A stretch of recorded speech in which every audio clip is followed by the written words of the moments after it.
ఈ దినము మనము చదువుకున్నటువంటి లేఖన భాగము పౌలు భక్తుడు గలతీ సంఘముకు రాసిన పత్రిక నుండి 5వ అధ్యాయము 16 నుంచి 24 వచనములు గల లేఖనము పత్రికా పాఠ్య భాగముగా మొదటి లేఖన భాగముగా చదువుకున్నాం. రెండవ లేఖన భాగము అనగా పవిత్రమైనటువంటి సువార్త, పరిశుద్ధ సువార్త లూకా సువార్త నుండి 17వ అధ్యాయము 11 నుంచి 19 వచనములు గల లేఖనమును మనము సువార్త పాఠముగా కూడా చదువుకోవడం జరిగింది. ఈ రెండు లేఖన భాగములను ఆధారంగా చేసుకొని అర్థము లేని వ్యర్థమైన ఆత్మీయ జీవితం, అర్థము లేని వ్యర్థమైన ఆత్మీయ జీవితం గురించి నేటి లేఖన భాగముల నుండి మనము గమనించదగ్గ విషయముగా, అట్లాంటి వ్యర్థమైన అర్థము లేని ఆత్మీయ జీవితము వలన మనకి ఎట్టి ప్రయోజనము లేదు. కాబట్టి ఏమైనా ఆత్మీయ జీవిత విషయంలో మార్చుకోవలసిన విధానం ఏమైనా మీకు అర్థమైతే నేటి వాక్య సందేశము ద్వారా మీరు ఈ దినమే అనుకూల దినముగా, ఈ సమయమే అనుకూల సమయముగా ఆత్మీయ జీవితంలో మార్పులు చేర్పులు సరి చేసుకోవడం, సమర్థ ద్వారిని కాకుండా సరి చేసుకునే ద్వారంలో ముందుకు వెళతారని నా ఆశ. లాజరు చనిపోయినటువంటి సందర్భము, లాజరు చనిపోయి 4 దినాలు అయింది. యేసు ప్రభు వారు 4వ దినమందు వచ్చాడు. అప్పటికే మార్త యేసు మీద కోపము కాదు కానీ, నీవు ఉంటే నా యొక్క సహోదరుడు చనిపోయేవాడు కాదు. మార్త, పునరుద్ధానము జీవము నేనే, నా యందు విశ్వాసం ఉంచితే చాలు అనే మాటలు. సరే నడవండి, లాజరు సమాధి ఎక్కడ ఉన్నది తీసుకుని వెళ్ళింది మార్త. దగ్గరికి వచ్చిన తర్వాత యేసు ప్రభు అంటున్నాడు, ఆ రాతిని పొర్లించడి అనగానే మార్త అంటుంది, ప్రభువా ఇప్పటికే 4 దినములైంది, ఆ యొక్క దేహము దుర్వాసన వస్తుంది. మార్త, నమ్మిన ఎడల దేవుని మహిమను నీవు చూస్తావమ్మా. వెంటనే ఆకాశం వైపు తన కన్నులెత్తాడు, తండ్రికి ప్రార్థన చేశాడు, కృతజ్ఞతాస్తుతులు తెలియపరిచాడు. నా మనవులన్నీ కూడా నీవు ఉంటున్నందుకు నీకు కృతజ్ఞతాస్తుతులు అని తెలియపరిచాడు. దేవునికి మొర్ర పెట్టవలసిన మొర్ర కృతజ్ఞత తెలియపరిచి వెనువెంటనే సమాధి దగ్గరికి వచ్చి యేసు ప్రభు వారు, లాజరు బయటికి రా అని బిగ్గరగా కేక వేశాడు. ప్రేత వస్త్రములతో కట్టబడి చుట్టబడి ముఖము మీద రుమాలు వేయబడినటువంటి ఆ లాజరు 4 దినములు కుండ్లు పట్టిన శరీరము కూడా జీవము కలిగినటువంటి దేవుడు తన వాక్, జీవింప చేయగలిగినటువంటి తన యొక్క శక్తి గల వాక్కు చేత, మాట చేత చనిపోయి కుండ్లు పట్టినటువంటి లాజరు దేహమును జీవింపజేసి నరనరములు, కండరములు, రక్త ప్రసరణ, ప్రతి అవయవము దాని యొక్క పనితీరు మరలా ఒక్కసారి మరి చలనము, స్పందనలు కలుగజేసి ఒక్కసారి ఆ రీతిగా బయటికి రావడం జరిగింది. అంతటితో మనము జ్ఞాపకం చేసుకొని లాజరు లేచాడులే అని మనం అక్కడితో ధ్యానాలు కానీ ఇవన్నీ కూడా చూసుకొని వెళ్ళిపోతాం.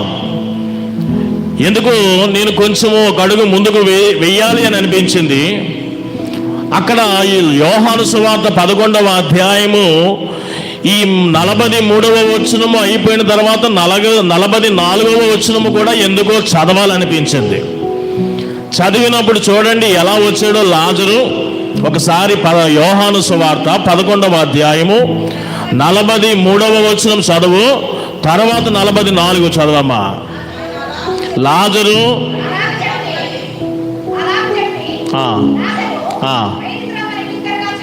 ఆమా చూడండి, జాగ్రత్తగా వినండి. చనిపోయిన వాడు, జాగ్రత్తగా వినండి అంటున్నాను, చనిపోయిన వాడు కాళ్ళు చేతులు ప్రేత వస్త్రములతో కట్టబడి ముఖము మీద ఆ రుమాలు ఒకటి, ఆ రుమాలు ఒకటి ముఖముకి కట్టడము అలాగూ వచ్చాడంట. ఇది ఎలా సాధ్యము అనేది నాకు ఆలోచన చేశాను. యేసు ప్రభువారు అది పునరుద్ధానము.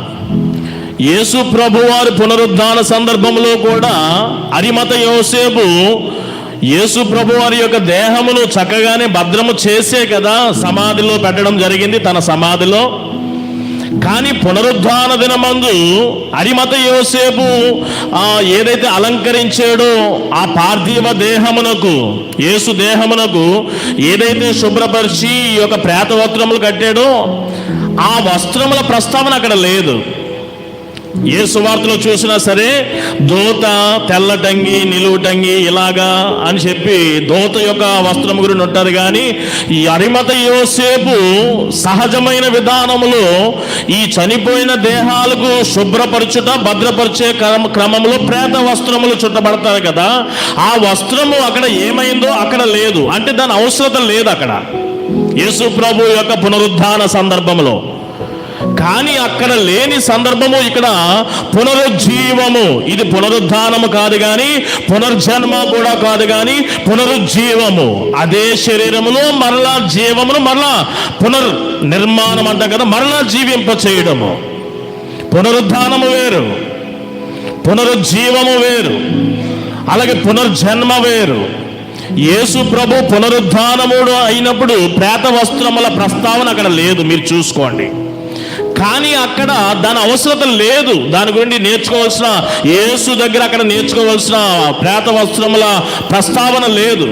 కానీ పునరుజ్జీవము పొందిన లాజరు దగ్గర ప్రేత వస్త్రములతో లాజరు బయటికి రానగానే మనడు టిప్ టప్ నడుచుకుని వచ్చేస్తే బాగుండేది. ఒక మిలిటరీ సైన్యంలాగా సైనికుడు నడుచుకుని వచ్చి సెల్యూట్ చేసి వెళ్ళిపోతే బాగుండేది కాదు. ఎవడు అడుగుతాడు ఈ ప్రేత వస్త్రాలు వేయి అదేది ఇదేదని. కానీ ఇక్కడ రాశారు. ఎందుకు అలా రాశారు అనేది నేను ఆలోచన చేయగలిగాను దేవుని సహాయం చేత.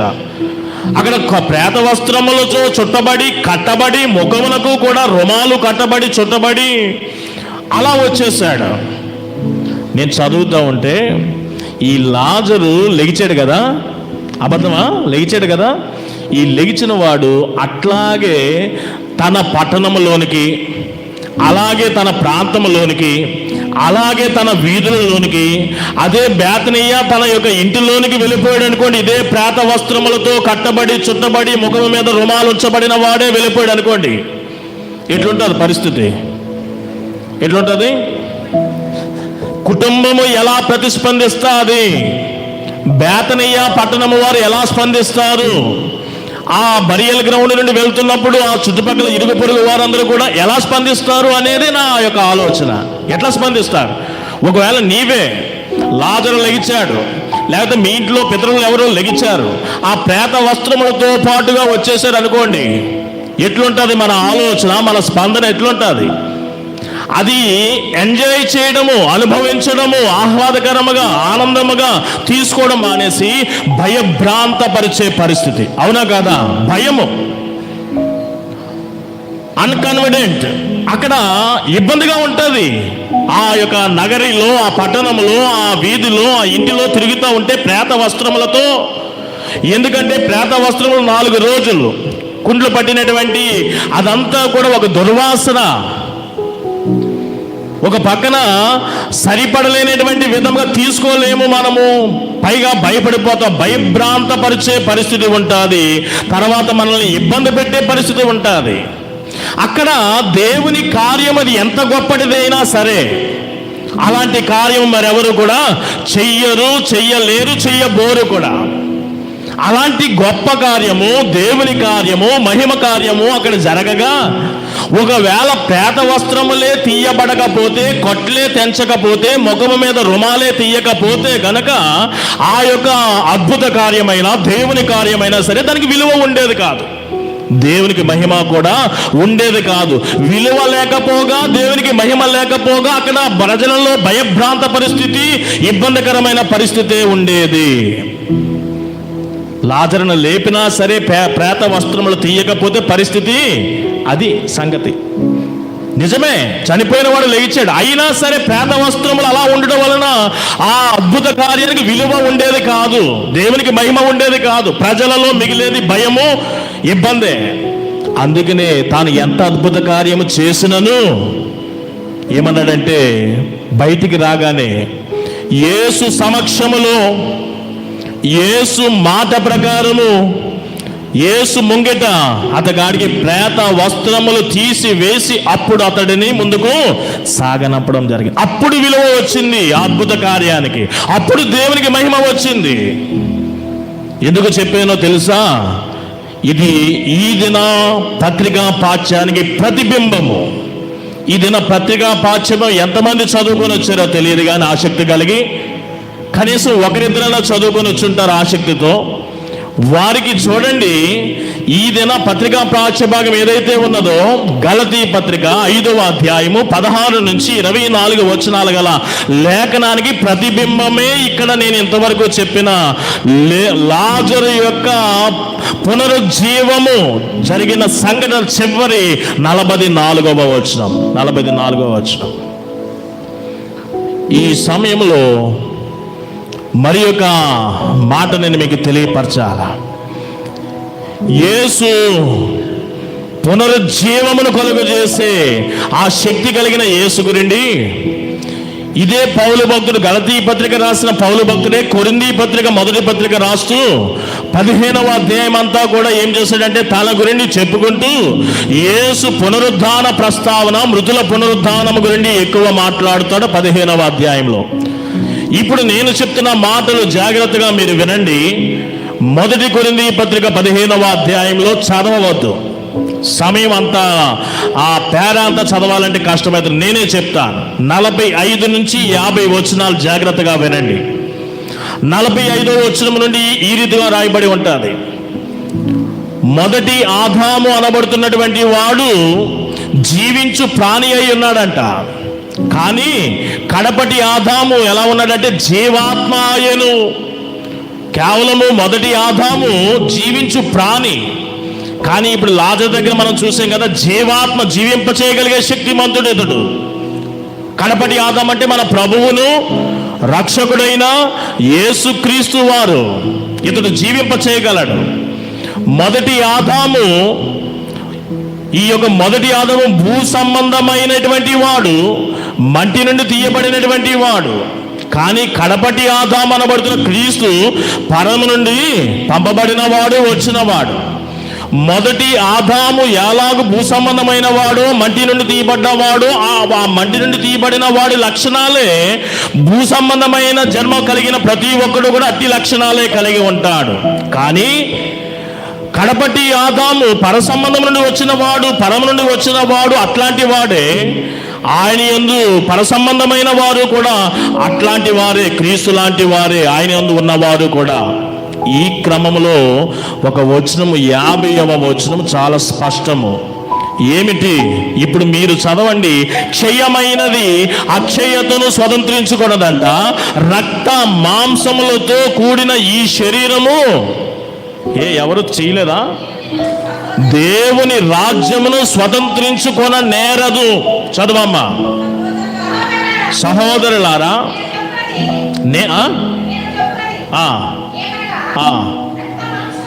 రక్త మాంసములు దేవుని రాజ్యమును స్వతంత్రించుకొన నేరవు. సంఘం ఎక్కడ కూర్చున్నా వింటున్నారు అనుకుంటున్నాను, జాగ్రత్తగా వినండి. రక్తముతో కూడిన, మాంసముతో కూడిన ఈ శరీరముతో నీవు నేను ఈ రీతిగా దేవుని రాజ్యమును స్వతంత్రించుకొన నేరము. క్లియర్? చాలమ్మా, చాలు టీచర్ అమ్మా, చాలు. నాకు చిన్న డౌట్ వచ్చింది. ఒకవేళ రక్తముతో కూడిన, మాంసముతో కూడిన ఈ శరీరమును విసర్జించితే దేవుని రాజ్యమును స్వతంత్రించుకోగలదుమా? అక్కడ ఒకటే చెప్పాడు, రక్తముతో మాంసముతో కూడిన ఈ దేహముతో పరలోక రాజ్యమును, దేవుని రాజ్యమును స్వతంత్రించుకోలేం. అంటే దీనిని, ఈ రక్తముతో మాంసముతో కూడిన దేహాన్ని విడిచిపెట్టేస్తే, విసర్జించితే, అంటే మరణ సంఘటన ద్వారా విసర్జించబడితే మనము డైరెక్ట్గా పరలోకానికి వెళ్ళిపోవచ్చా? అక్కడ అక్షరార్థముతో పాటుగా ఆత్మీయార్థము కూడా దానిలో కొంచెం దాగి ఉన్నది. చనిపోయిన వారందరూ కూడా వారి దేహాలు విసర్జించిన వారే కదా మరణ సంఘటన ద్వారా. ఇంతవరకు చనిపోయిన వారందరూ కూడా దేవుని రాజ్యాన్ని స్వతంత్రించుకుంటారంటే కాదు. ఈ చనిపోతున్న ఈ సంఘటన సందర్భంలో ఈ శరీరము, రక్తమును, మాంసమును ఎప్పుడైతే విసర్జిస్తున్నావో దీనికి మెనుపే నీవు జీవిస్తున్నప్పుడు శరీరముకు సంబంధించిన శరీర ఏచ్ఛలు, కోరికలు, ఆశలు, అలాగే శరీర క్రియలు, కార్యాలు కూడా ముందుగా నీ దేహం నుండి తీసివేయాల. ఈ దేహం నుండి, ఈ రక్తముతో మాంసముతో కూడిన దేహం నుండి శరీరాచ, శరీర కోరికలు, శరీర ఆశలు, శరీర క్రియలు, కార్యాలు ఈ దేహం నుండి తీసేయాల, విసర్జించాలి, చంపేయాల. అలాంటి చంపేసినటువంటి ఆ దేహాలు అప్పుడు ఆ రక్తముతో, ఆ మాంసంతో కూడిన ఆ దేహాలు విసర్జించబడినప్పుడు అలాంటి వారు దేవుని రాజ్యమును స్వతంత్రించుకుంటారు. అంతేగాని చచ్చే వరకు తాగుతాను, చచ్చే వరకు వ్యభిచారం చేస్తాను, చచ్చే వరకు మోసం చేస్తాను, దొంగతనాలు చేస్తాను, ఈ వాక్యం ఉన్నది కదా, రక్తముతో మాంసముతో కూడిన శరీరము విసర్జిస్తే అప్పుడు కదా చనిపోయినప్పుడు నేను డైరెక్ట్గా వెళ్ళిపోతానంటే అలా వెళ్ళదు. అలా దేవుని రాజ్యమును మీరు స్వతంత్రించుకొనలేరు.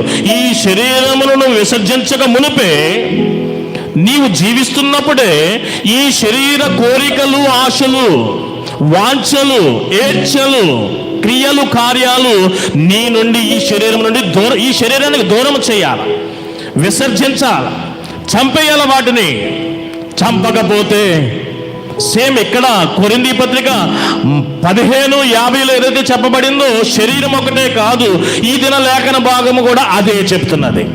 శరీర క్రియలు వాటిని చెయ్యువాడు దేవుని రాజ్యమును స్వతంత్రించుకొన నేరడు. 21 ఈ దిన లేఖన భాగం గలతీ పత్రిక 5వ అధ్యాయం 21వ వచనం చూడండి.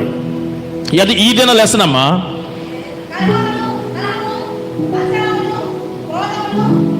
ఇరవది 21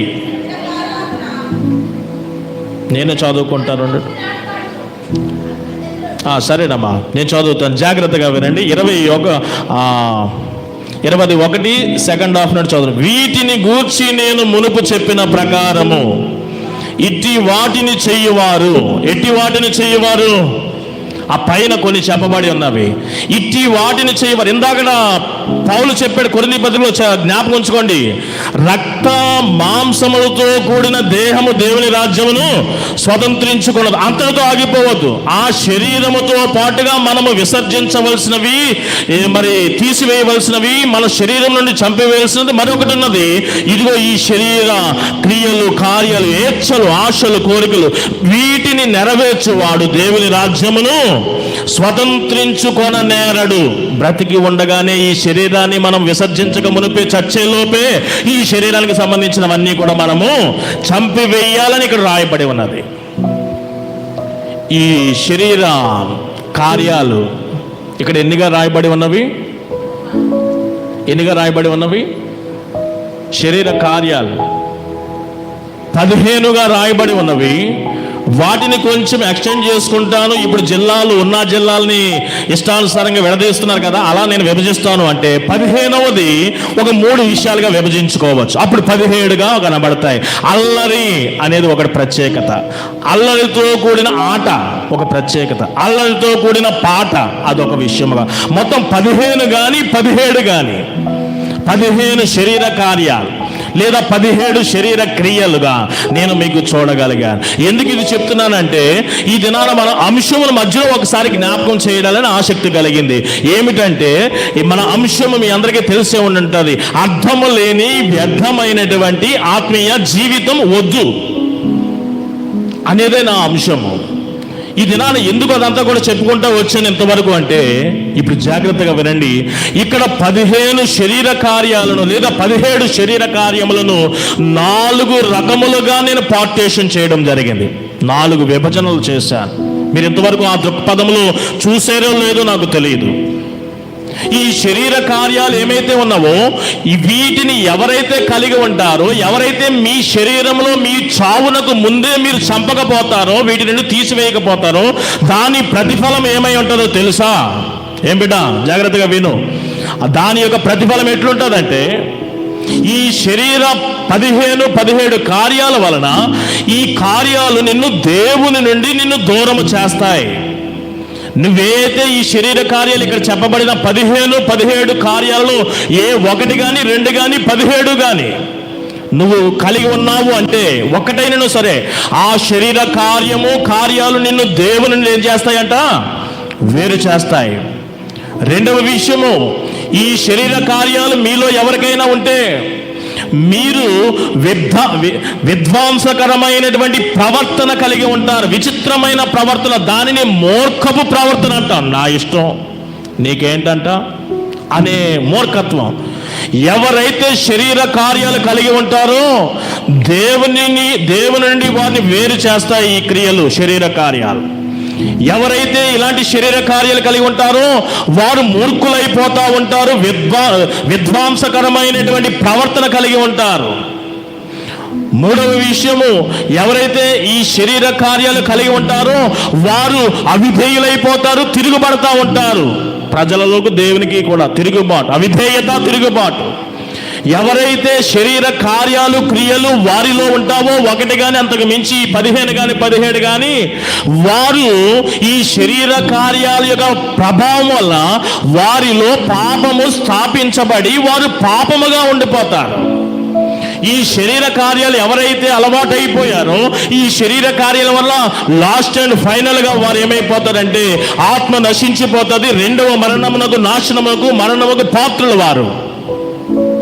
ఏమి అర్థమైందా? ఇలాంటి శరీర కార్యాలు 15 లేదా 17 ఈ శరీర కార్యాలు, శరీరేచ్ఛలు, క్రియలు, కోరికలు నేను 4గా డివైడ్ చేశాను. 4 రకములైన పాపములను మిమ్మల్ని పురుగొలుపుతూ ఉంటుంది ఈ 17 కూడా. ఫస్ట్ వన్ ఏంటంటే వ్యక్తిగతమైన పాపమునకు మిమ్మల్ని నడిపించే శరీర క్రియలు. దీంట్లో కొన్ని ఉన్నాయి. వ్యక్తిగతముగా పాపము చేయించే శరీర క్రియలు 3 ఉన్నాయి. మొదటిది ఏమన్నది? జారత్వము. ఈ 15 లేదా 17 చెప్పాలంటే కన్ఫ్యూజ్ అవుతూ ఉంటారు కదా. డివైడ్ చేసి చక్కగా మీకు అర్థమైపోతూ ఉంటుంది. ఈ 17 కూడా 4 కాలమ్స్లో పెట్టుకుందాం. ఒక కాలం ఏమిటంటే వ్యక్తిగతముగా నేనే నన్ను ఈ కార్యాలు, ఈ 3 కార్యాలు శరీర క్రియలకు నేను లోబడితే, అలవాటు చేసుకుంటే నేను నా వ్యక్తిగతముగా పాపంలోకి వెళ్ళిపోతాను నేను. జారత్వము. రెండవది అపవిత్రత, క్రమం ఉండాలి. తర్వాత కాముకత్వము. ఈ 3 మన యునైటెడ్ స్టేట్స్లో చార్లీ అనబడుతున్నటువంటి సేవకుని చంపేశారు కదా. ఒక సెమినార్ ఏదో మీటింగ్ ఏదో జరుగుతూ ఉంటే చంపేశారు. ఎందుకు చంపేశారో తెలుసా? అనేక కారణాలలో, ప్రాముఖ్యమైన కారణాలలో ఇప్పుడు నేను చెప్పానే ఈ 3 కారణాలలో ఆయన స్పీచ్ అనేది చాలా ముఖం మీద పెళ్ళమని కొట్టినట్టు ఉంటుంది. ఏమిటంటే ఆయన ఉపన్యాసము, ఆయన ప్రీచింగ్ ఎలా ఉంటుందంటే ఆ యొక్క కల్చర్ని అంతా కూడా దూషించే విధముగా, కించపరిచే విధముగా ఉన్నది. వారి కల్చర్ ఎలా మారిపోతుందంటే ఇప్పుడు నోవాహు దినముల్లో ఉంటున్నటువంటి కల్చర్గా మారిపోతుంది. ఆయన చేసినటువంటి ప్రీచింగ్ ఎట్లాంటిదంటే ఇలాంటి వాటి మీద ఎక్కువ చేసేవాడు. దాని ద్వారా వారి వ్యాపారాలు, వారి యొక్క మెడికల్ ఫీల్డ్ అంతా కూడా, రిలేషన్స్ అన్ని కూడా, బిజినెస్ అంతా కూడా పోతుంది. ఏమిటంటే అక్రమ సంబంధాలు. ఆ అక్రమ సంబంధాలే మనకి పెద్ద భూతముగా కనబడితే వారు ఇంకా అడ్వాన్స్డ్ కల్చర్లో ఉన్నారు. మగవాడితో సంపర్కము, ఆడవారితో సంపర్కము చేసుకోవడం, ఇలాంటి కల్చర్. దానిని ఈ చార్లీ, ఈ సేవకుడు తీవ్రముగా ఖండించే, ఆయన చంపడానికి గల అనేక రీజన్స్లో ప్రప్రథమైన రీజన్ ఇది. ఇలాంటి సందేశాలు ఇస్తున్నప్పుడు, కౌన్సిలింగ్లు ఇస్తున్నప్పుడు, ఇలాంటి సెమినార్స్ కండక్ట్ చేస్తున్నప్పుడు అక్కడ చాలా వరకు వారి యొక్క బిజినెస్లు కానీ వారి యొక్క చాలా దెబ్బతింటున్నాయి. అలాంటి విషయమును ఆధారంగా చేసుకొని ఈ వ్యక్తి ఉంటే మా రిలేషన్ అంటే నేను కొన్ని లోక ఆశలకు నా వరబడి నేను ఎంతగానో ప్రేమించి నన్ను ఖండిస్తే చాలు, నువ్వు చేసిన తప్పు అంటే అది సేవకుడైనా ఎవడైనా చంపేయడమే. అదే చేశారు. ఆ సమాజం ఆ సేవకుని అదే చేసిన. బైబిల్ ఏం చెబుతుంది, మీరు ఎలా వెళ్ళిపోతున్నారు అని ప్రశ్నించినందుకే, సరిదీసుకోమన్నందుకే వారు అలవర్చుకున్న దానిని ప్రేమించి సేవకుని కూడా చంపేశారు, వారు చంపించేశారు. చూడండి, శరీర కార్యాల్లో ఒక 3 నీకు నివ్వుగా పాపమైపోయే 3 విషయాలు: జారత్వము, అపవిత్రత, కాముకత్వం, కామం. రెండవది, నీవు దేవుని విషయంలో పాపము చేసే మరి ఒక 2 విషయాలు ఇక్కడ ఉన్నాయి. నీవు దేవుని విషయంలో పాపము చేసే 2 శరీర కార్యాలు. ఆ 2 ఏమిటంటే విగ్రహారాధన. విగ్రహారాధన అంటే ఏమిటి? మనకి సౌత్ ఇండియాలో, అందులో తెలుగు రాష్ట్రాలకు వచ్చేసరికి 106 మంది దేవతలు ఉన్నారు. అక్క చెల్లెళ్ళే వీళ్ళందరూ. ఇది వేరే కథలేండి. ఏ ఒక్క విగ్రహము అంటే దేవతే పెట్టుకొని ఆరాధన చేయని అవసరం లేదు. విగ్రహారాధన అంటే, ఉదాహరణకి మా నాన్నగారు నా పుట్టినరోజుకి నాకు ఇష్టమైనటువంటి మంచి రేస్ బైక్ కొనిచ్చారు అనుకోండి. వీడు బాధపడలేకపోతున్నాను, వీడు పాస్ అవుతే ఇస్తానని అన్నా అని చెప్పి నాకు ఇష్టమైనటువంటి రేస్ బైక్ కొనిస్తే, లేదా మా ఆవిడకి ఇష్టమని చెప్పి మీలో చాలామంది మీ భర్తలు, మీ భార్య లేనటువంటి వారికి ఒక బంగారపు ఆభరణాలు కొనిస్తే, లేదా ఒక మంచి మొన్నే రిలీజ్ అయింది కదా iPhone 17 లాంటివి గిఫ్ట్గా ఇస్తే, ఇంకా వాటిని పద్దాక చూసుకోవడం, తుడుచుకోవడం, దాని దగ్గరికి వెళ్ళడం, దాన్ని డెకరేట్ చేయడం, దాన్ని పొదుపుగా పెట్టుకోవడం. ఏమిటిది? ఆరాధన అంటే దాని ముందు కూర్చొని పాట పాడడము, దానికి ప్రార్థన చేయడం, ఇవే కాదు విగ్రహారాధన అంటే. నీ పూర్ణ హృదయము ఉన్నదా? లేదు. ఐఫోన్ మీద, ఆ బైక్ మీద, ఆ వజ్రాల నెక్లెస్ మీద, వాటి మీద. అది ఎవరైతే మీలో కలిగి ఉంటారో మీరు దేవుని విషయంలో పాపమైపోయారు. విగ్రహారాధన. అభిచారము అంటే ఏంటో తెలుసా? అభిచారము చాలా వరకు మీరు చిన్ననాటి నుండి కూడా సండే స్కూల్ స్టేజ్ నుండి కూడా కంఠత వాక్యమే కదా. శరీర కార్యాలు ఏమనగా చేయగట్టుకొని వెంటనే చెప్పేస్తూ ఉంటాం. ఆత్మఫలం ఏమనగా అభిచారం అంటే ఏమిటి? బిఫోర్ లాస్ట్ వీక్ చంద్రగ్రహణం జరిగింది, తెలిసిన? చంద్రుడు ఒక రెడ్డిష్గా అయిపోయి దగ్గర రావడం, దాని గురించి నాకు తెలియదు. చంద్రగ్రహణం అప్పుడు నెగిటివ్ ఎనర్జీ బాగా వర్కౌట్ అవుతుందంట. ఈ యొక్క గుంటూరు సమీపంలో ఉంటున్న రెడ్డిపాలెం, అక్కడ ఒక ఇంటిలో క్షుద్ర పూజలు జరిగాయి. అది టెలికాస్ట్ అయింది అందరికీ కూడా. ఇంట్లో అందరినీ పెట్టి బయట వాకిట్లో ముగ్గులు వేసి ఇవన్నీ కూడా చేసి, అంటే ఇక్కడ ఏమి రాయబడి? విగ్రహారాధన, అభిచారం అంటే ఆత్మలను ఆరాధించడము. పిశాచి ఆత్మ దెయ్యములను ఆరాధించే ఆ పదములో ఇమిడి ఉన్న సత్యం అది. అభిచారం అంటే ఏదో ఒక వస్తువు, ధనమునో, నక్లీస్నో, ఫోన్నో, బైక్నో, లేకపోతే ఏదో ఒక విగ్రహారాధనే కాదు. అభిచారం అంటే ఆత్మలను, ప్రేతాత్మలను కూడా కొలవడము, ఆరాధించడము. మీలో ఎవరైనా అలాంటి వారు ఉన్నారా? క్షుద్ర పూజలు చేసేవారు? దేవుని రాజ్యానికి మీరు కూడా పాత్రులు కారు. జాగ్రత్తగా వినండి. మొదటి 3 విషయాలు వ్యక్తిగతముగా మిమ్మల్ని మీరు పాపముగా చేయబడుతుంది ఆ 3 కార్యాల ద్వారా. తర్వాత 2 కార్యాలు కూడా దేవుని ఎదుట, దేవుని విషయంలో మిమ్మల్ని పాపం చేసేస్తాయి, విగ్రహారాధన కానీ, అభిచారము కానీ. తర్వాత 3వ కోణంలో మనం చూడవలసింది, నీ పొరుగు వారిని విషయంలో నువ్వు పాపము చేసే కార్యాలు 9 పొరుగు వారి విషయంలో పాపం చేసే. ఏంటంటే ద్వేషము, కలహము, మత్సరము, క్రోధము, కక్ష, విమతలు, భేదములు, మత్సరము, అల్లరి మనం ఎక్స్టెన్షన్ చేసుకున్నాం కదా. అల్లరే కాకుండా ఆ పాట, ఆట, ఇవన్నీ కూడా దేనికి వెళ్తాయి? మనము పొరుగు వారి విషయంలో పాపము చేసే విధంగా ఈ కార్యాలు మనకు దోహదం చేస్తాయి. ఇప్పుడు ద్వేషం కలిగి ఉన్నావు, నీకు నువ్వు ద్వేషం కలిగి ఉంటావా? కాదు. పొరుగు వానికి హాని చేసే పాపము, అక్కడ పాపం జరుగుతుంది. అసూయ, కక్ష, క్రోధము, విమతత, మత్సరము, ఇవన్నీ కూడా అల్లరితో కూడిన. మొన్న ఒక 2 వీక్స్ బ్యాక్ ప్రార్థన చేయడానికి హాస్పిటల్కి వెళ్తే రోడ్లన్నీ కూడా కొన్ని ఆ డే వేరే ఫెస్టివల్ అన్నమాట.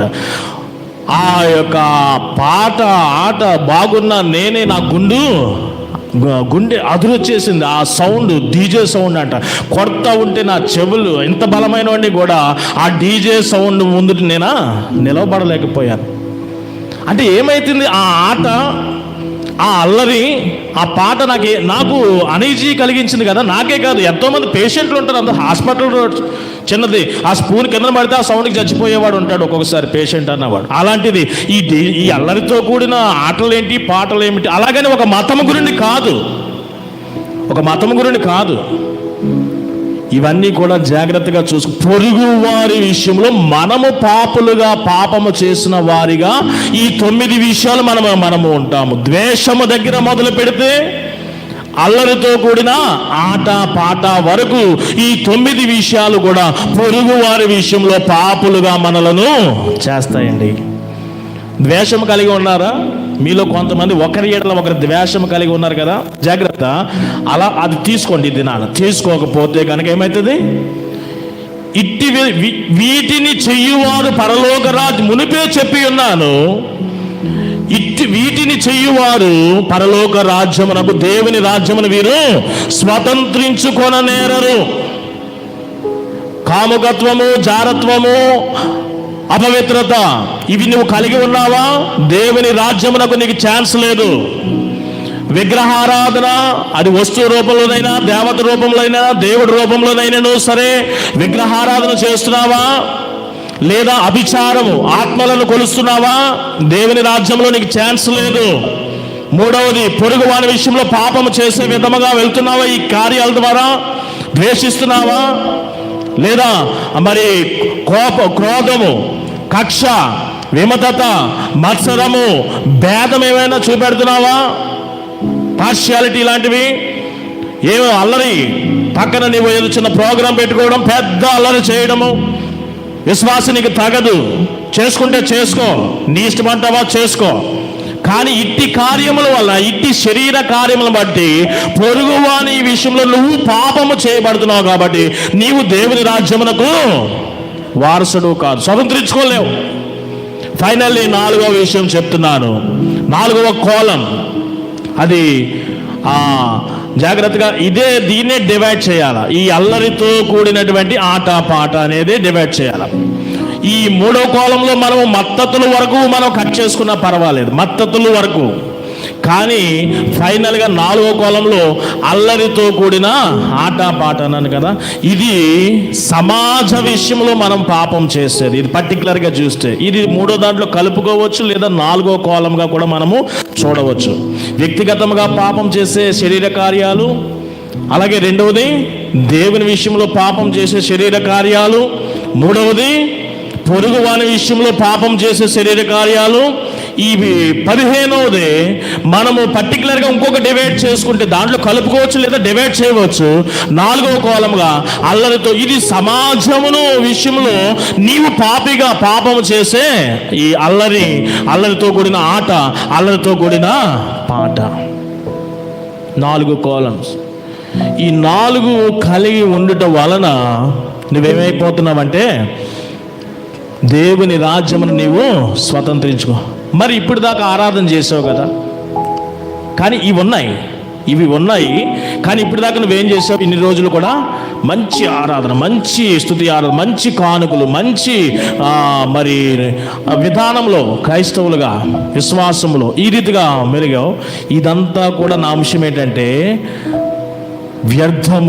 వ్యర్థమైన ఆత్మీయ, అర్థము లేని వ్యర్థమైన ఆత్మీయ జీవితం. ఎందుకో తెలుసా, ఇప్పుడు మొదట్లో చెప్పానే, లాజరు బయటికి రా అనగానే లాజరు ఏం చేశాడు? ఎస్, కరెక్ట్గా చెప్పారు. ప్రేత వస్త్రములతో చుట్టబడి, కట్టబడి, ముఖము మీద రుమాలు వేయబడిన వాడిగా బయటికి వచ్చాడు. అంత అద్భుత కార్యము చేసిన దేవుడు మహిమ పొందుకోవాలి, ఆ కార్యములకు విలువ రావాలి అంటే ప్రేత వస్త్రములు అదే రీతిగా ఉంటే వీలు పడదు.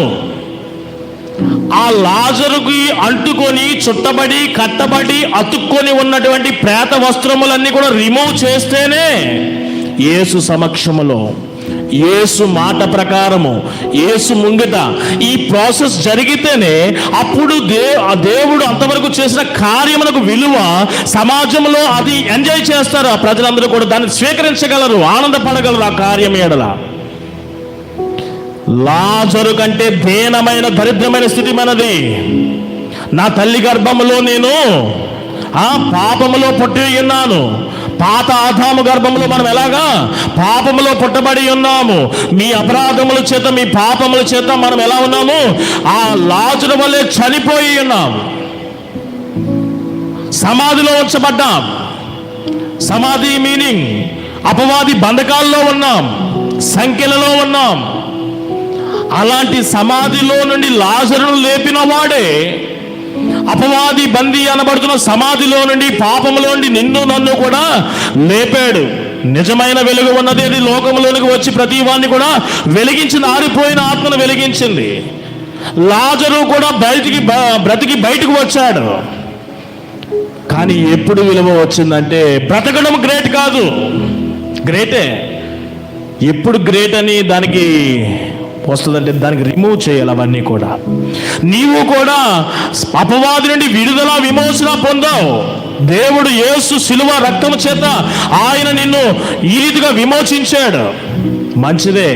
కానీ అక్కడైతే ప్రేత వస్త్రములే, ఇక్కడైతే నీ శరీర కార్యములు. నీ శరీర కార్యములు కానీ నువ్వు రిమూవ్ చేయలేదనుకోండి, నీలోండి తీసివేయలేదు అనుకోండి, యేసు నిన్ను జీవింపచేసినను సరే లోకములో నీ వలన భయంకరమైన పరిస్థితి.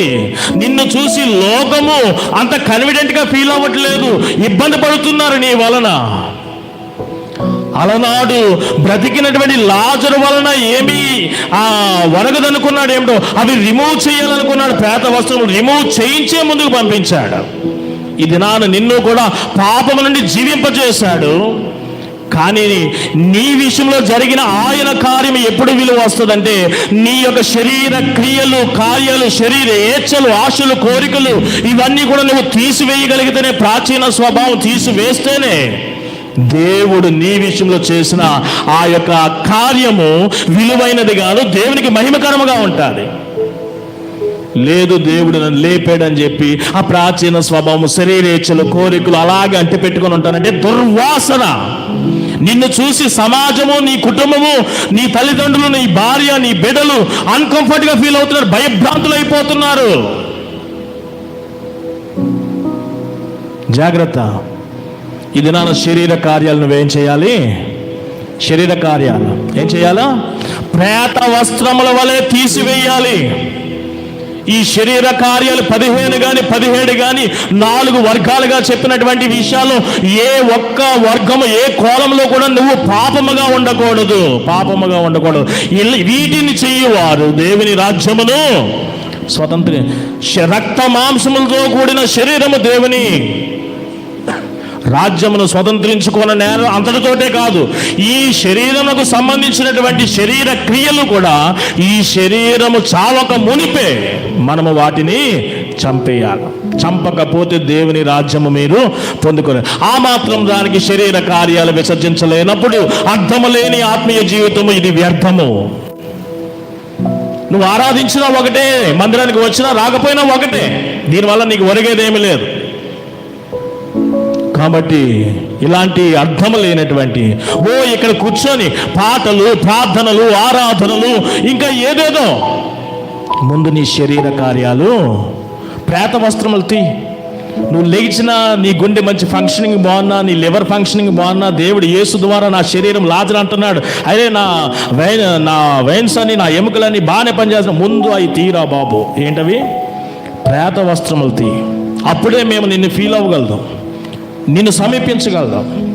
యేసయ్య నన్ను లేపాడు అంటే ఏం లాభం? శరీర కార్యాలు విసర్జించు, వాటిని తీసేసాయి.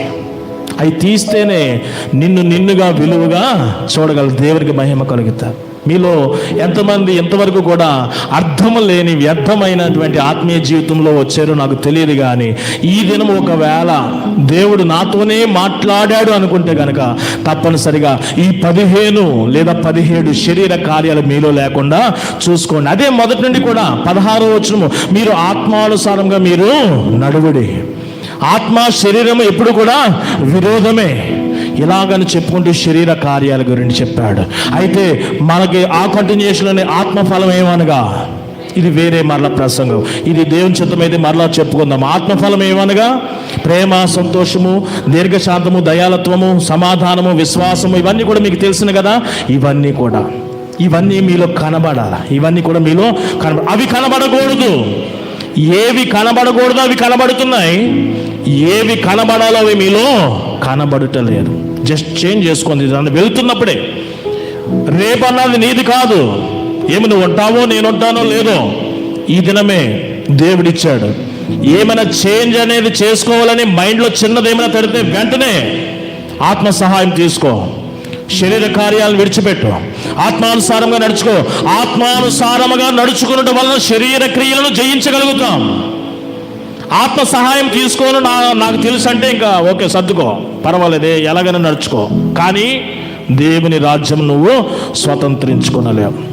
మీలో ఇంకా గమ్మత్తైనటువంటి విషయం ఏంటంటే,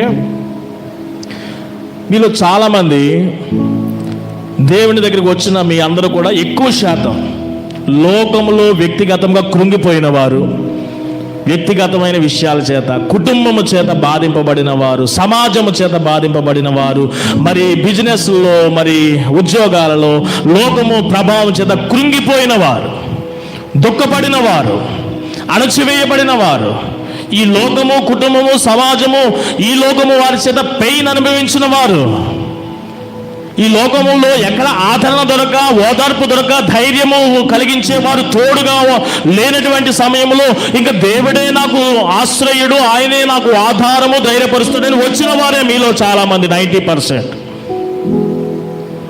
మీ అందరి గురించి చెప్తున్నాను, జాగ్రత్తగా వినండి. మీరు దేవునితో సంబంధము పెట్టుకునేవారు బహు తక్కువగా ఉన్నారు మీలో. మరలా మీరు చెప్తున్న జాగ్రత్తగా వినండి. ఎవరైతే ఏదైతే నిన్ను బాధ పెట్టిందో తిరిగి మరలా నువ్వు వారితోటే సహవాసం చేసే విధంగా ముందుకు సాగుతున్నావు.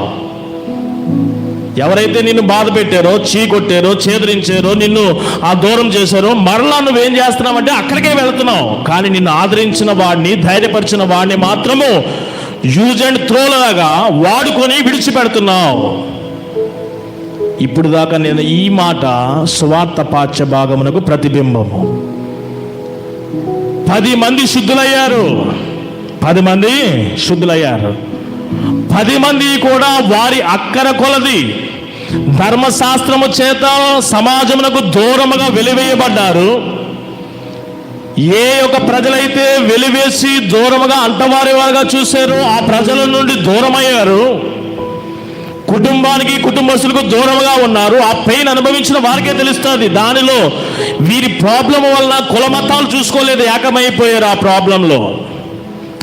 సాధారణంగా సమరయులు, యూదులు ఒకటిగా ఉండరు కదా. కానీ వారి ప్రాబ్లం ఒకటి చేసేసింది అక్కడ.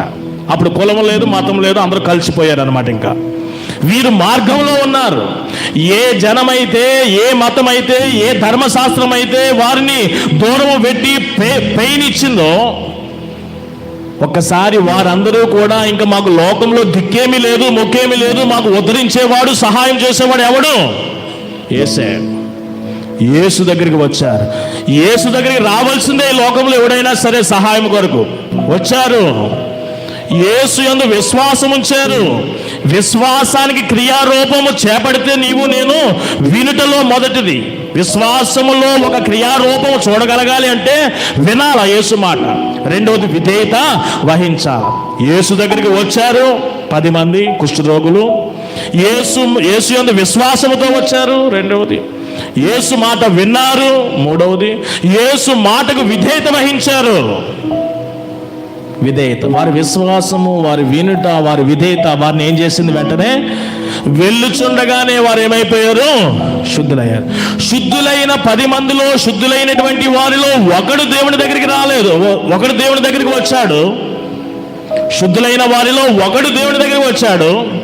శుద్ధులైన వారిలో 90 దేవుని దగ్గరికి రాలేదు. రాలేని వారి గురించి ఆలోచన చేస్తే ఎక్కడికి వెళ్ళారు? ఎక్కడికి వెళ్ళారు? ఇంతవరకు వారికి పెయిన్ ఎక్కడి నుండి వచ్చిందంటే, ఒకటి శరీరంలో ఏర్పడినటువంటి వ్యాధి ఒక పెయిన్ అయితే, దానికి మించినటువంటి పెయిన్ ఎవరిచ్చారంటే ధర్మశాస్త్రం అనుసరించే ప్రజలు, ఆ సమాజము, ఆ కుటుంబం ఇచ్చింది.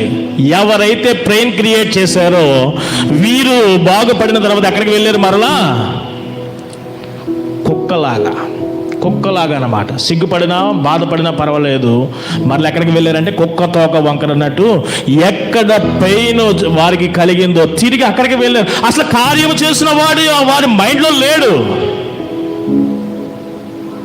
ఒక్కడ మాత్రము దేవుని దగ్గరికి వచ్చాడు. నా కష్టంలో ఆదరించావు, నన్ను ఆదరించింది నువ్వే, నన్ను చేరదీసింది కూడా నీవే, నాకు సహాయపడింది కూడా నీవే. నీతోనే నా రిలేషన్, నీతోనే నా జీవితం, నీతోనే నా సంబంధం అని వచ్చాడు. చూడండి, అలాంటి వారి విషయంలో దేవుడు ఆనందపడుతున్నాడు. మీలో చాలామంది స్వార్థపూరితమైన విశ్వాసాలతో దేవుని దగ్గరికి వస్తున్నారు. స్వార్థపూరితమైనటువంటి విశ్వాసం కనపరుస్తున్నారు. విశ్వాసం లేదు అంటలేదు, విశ్వాసం ఉండబట్టే మీ జీవితంలో కార్యాలు జరుగుతున్నాయి. కార్యమైన తర్వాత మరలా నువ్వు ఎక్కడికి వెళ్తున్నావు అంటే, నీ కార్యము చేసిన దేవునితో సంబంధం పెట్టుకోవడం లేదు, మరలా లోకముతోటి సంబంధం పెట్టుకుంటున్నావు. దేవుడు అసలు ఏ మూల ఏ కోసాన్నా కూడా ఆయన జ్ఞాపకాలు ఉండవు. ఆరాధన కానీ, పాట కానీ, దేవాలయం కానీ, కాపరి కానీ, అసలు ఇవి నీ ఆలోచనలోకి రావు. 10 మంది శుద్ధులయ్యారు. సంఘంలో ఇంతమంది ఉన్నారు. ఎక్కువ శాతము స్వార్థపూరితమైన విశ్వాసులే, సభ్యులే, ఆత్మీయులే ఇక్కడ ఉన్నారని భావన. లేఖనం 90 ఎందుకు వచ్చారు? ఆత్మీయంగా బలపడాలనా? స్వార్థం. నీ అక్కర తీరడానికి యేసయ్య దగ్గరికి వస్తే, సేవకుడు సంఘము ప్రార్థన చేస్తే నీ పని అవుతుందని వచ్చావు కదా. మరలా ఒక కుక్క మాదిరిగా లోకంలోకి వెళ్ళిపోతున్నావు. దేవునితో సంబంధం పెట్టుకోకుండా సిగ్గుండాల. దేవుడు నీకు ఎన్నో కార్యాలు చేస్తూ ఉంటే ఎవరితో సంబంధం పెట్టుకోవాలా? దేవునితో సంబంధం పెట్టుకోవాలి. దేవునితో సంబంధము ఒక మధురమైన అనుభూతి. నిన్ను ఎవరైతే ఇబ్బంది పెట్టారో, ఎవరైతే నిన్ను ఇంకా అవమానపరిచారో, నిన్ను ఎవరైతే తృణీకరించారో, అంటరాని వారిగా చూశారో, మరలా అక్కడికే వెళ్ళటం వలన ఏమవుతున్నామంటే, దేవుని కార్యము కొరకు వచ్చి అలా అనిపించడం కాదు, అదే వచ్చి పని అయిపోయింది. దేవునిని నువ్వు యూజ్ చేసుకున్నావు, వాడుకున్నావు అంతే. దేవునినే నువ్వేం చేసావు? వాడుకున్నావు. ఆయన ప్రేమామయుడు, కృపామయుడు, నిన్ను ఎరిగినవాడు. నువ్వు ఎందుకు వచ్చావో తెలుసు ఆయనకి. పై మాటలు ఏం చెప్పినా నువ్వు ఎందుకు వచ్చావో ఆయనకి తెలుసు. కానీ ఆయన నిన్ను ప్రేమిస్తున్నాడు. ఇప్పటికైనా నువ్వు, లోకము నిన్ను తృణీకరించేదే, లోకము నిన్ను వాడుకుంటుంది. జాగ్రత్త పడండి. మీరు ఆ ఒక్కడు తిరిగి వచ్చి ఏమన్నాడంటే, ఆ దినాన ఒక్కడు దేవుని కార్యం అనుభవించడం కాదు కానీ, దేవుని దగ్గరికి తిరిగి రావడం కాదు కానీ, దేవుని కృతజ్ఞత తెలియపరచడం కాదు కానీ, దేవుని మెప్పును పొందాడు. అలా మెప్పును పొందే సంఘముగా, కుటుంబముగా, విశ్వాసిగా నీవు నేను ఉండాలి. నీ విశ్వాసమే నిన్ను స్వస్థపరచు. దేవుని మెప్పు పొందే వారిగా ఉండండి. మీరు మరలా తిరిగి లోకంలోకి వెళ్ళిపోవద్దు. లోకం మిమ్మల్ని ప్రలోభ పెడుతుంది, మోసం పెడుతుంది. కాబట్టి లోకంలోనికి వెళ్ళిపోవద్దు. అలాగే ప్రేత వస్త్రముల వంటి శరీర కార్యాలు కూడా నీలో ఉంచుకోవద్దు. వాటిని విసర్జించండి. దేవునితో సంబంధం కలిగి ఉండండి. దేవుడు మిమ్మల్ని ప్రేమిస్తాడు, మీకు తోడుగా ఉంటాడు. దేవుని రాజ్యమును స్వతంత్రించుకునే యోగ్యత మీరు కలిగి ఉంటారు. అట్టి కృప పరిశుద్ధాత్మ దేవుడు మీ అందరికీ దయచేయాలని కోరుకుంటూ ఈ కొద్ది మాటలు ఇంతటితో నేను ముగిస్తున్నాను. ఆమేన్.